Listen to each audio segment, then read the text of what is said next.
So I was planning to do this video series in a few months' time to highlight certain anime YouTube creators that are doing such a wonderful job of keeping the series alive and hype, supporting it, spreading the good word, and just bringing solid, good entertaining content. But given what happened a few days ago, I figured I should make one exception and release this video a little early. If you'd like to see just a highlight, please skip to a certain time in the video. I'm sure a number or a button will pop up somewhere on screen through editing powers. Thank you, Mitsu.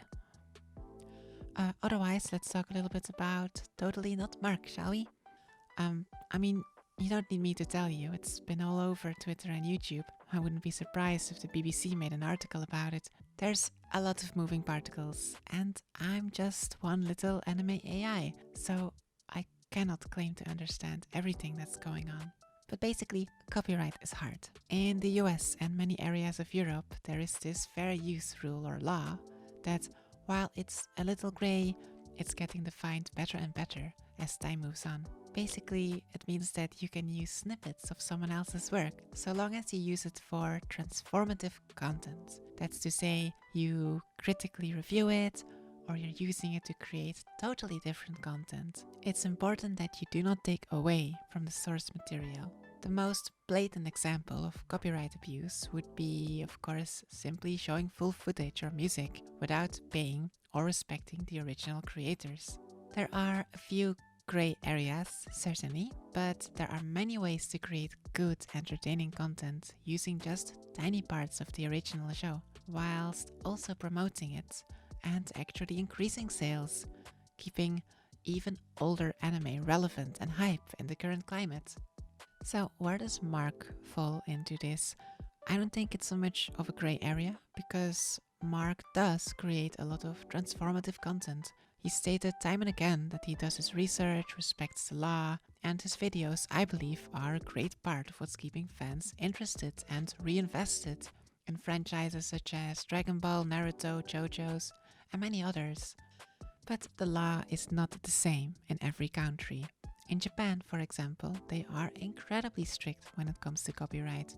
They have almost no grey areas for fair use. If you show just a snippet, just a few scenes of a show, a hint of an audio track, that's it, you're done.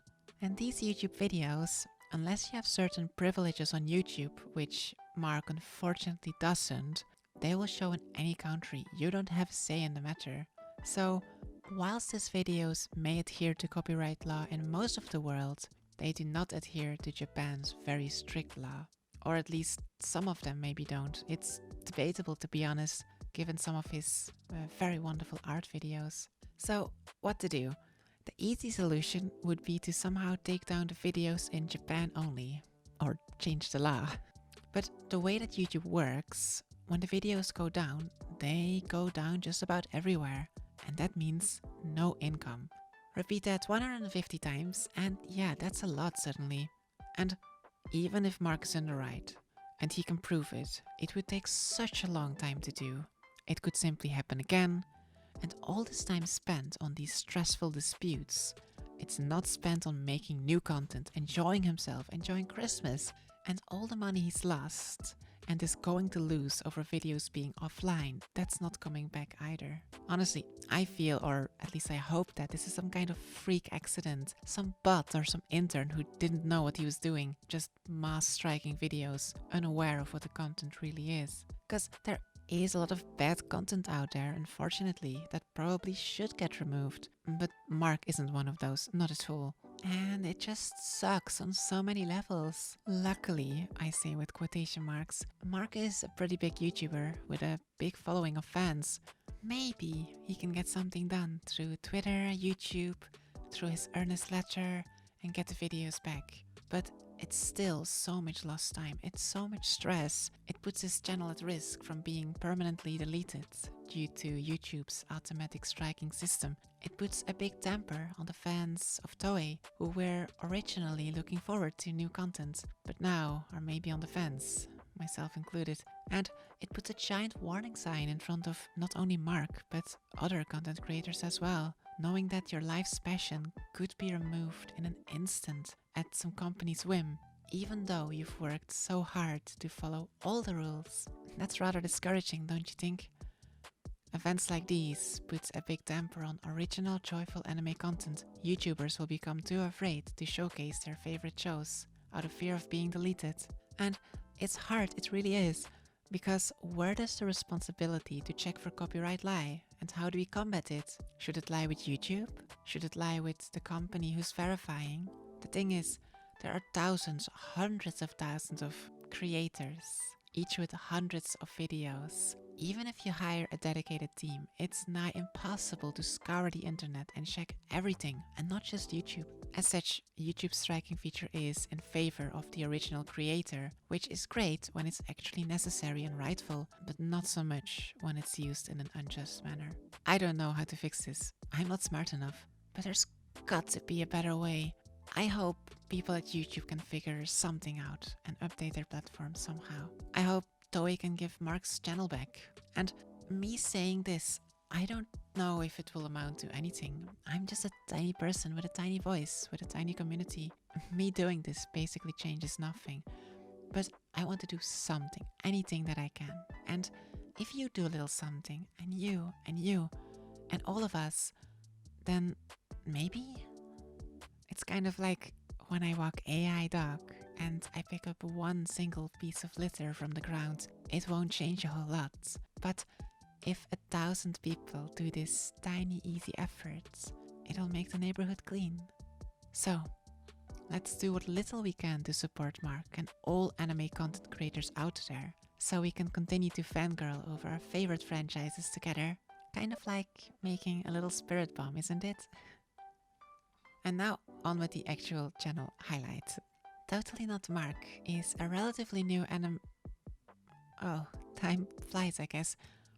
Totally Not Mark posted his first video around 2016 when Dragon Ball Super was still in the running. He started out small with some comparison videos that did fairly well. But then he started to explode with the famous Power Level series. A series where he went over each of the important Dragon Ball characters and attempted his best to calculate, with the available resources the series had to offer, what their power level should be during the Tournament of Power. A monumental task to be sure, but he did it well, and in an entertaining fashion. Some bigger channels popped up to debunk him, but Mark took it in stride, not reacting negatively in any way. And in fact, he even redid one or two of his videos to attempt to approach the power level better. And throughout all of his videos, you can just sense his kindness and passion for the show. Then a drought of sorts happened, which was eventually rewarded with a massive documentary. But what really set him apart after that were the plethora of videos on anime content, including massive reviews from start to finish on big franchises like One Piece, Hunter x Hunter, JoJo's, Berserk, Naruto, and many more. And each one, not only is it refreshing to see his opinion, but he also pays great focus on the storytelling aspect, showcasing his own skill and knowledge in the field.